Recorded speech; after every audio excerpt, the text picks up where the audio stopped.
तर महावंश ग्रंथामध्ये उल्लेख आहे, जेव्हा महादंबरक्षित बंतीला महाराष्ट्रात पाठवलं, पंढरपूरच्या क्षेत्रामध्ये पाठवलं, तर एकाच वेळी महादंबरक्षित बंतीनं महावंश ग्रंथामध्ये उल्लेख आहे, मी वाचलेले आहे, 75,000 लोकांना, महाराष्ट्रातल्या 75,000 लोकांना, या दक्षिणापथच्या या पंढरपूर परिसरातल्या 75,000 लोकांना बौद्ध धम्माची दीक्षा दिली।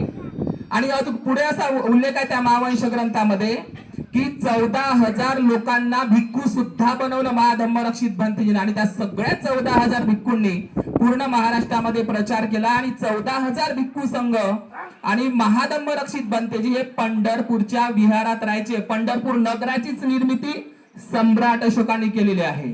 जिथं जिथं महाविहार आहे, स्तूप आहे, तिथे तिथं नगर उभे झालेले आहे।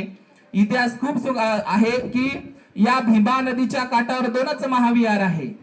पहिला विहार म्हणजे पंढरपूर, आणि थोडी हे भीमा नदी पुढे जाते सन्नतीला, कर्नाटकला, तिथे एक महाविहार आहे सन्नती, तिथे तर पूर्व बुद्धाचे सुद्धा शिल्प सापडलेले आहेत।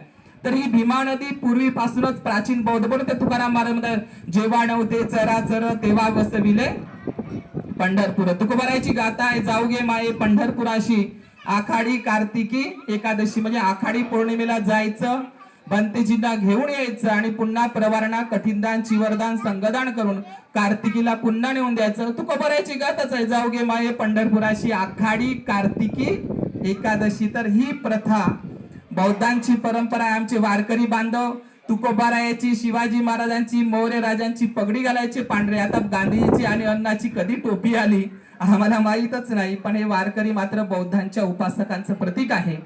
तर हा जागृतीचा अग्नी असाच तेवत ठेवा।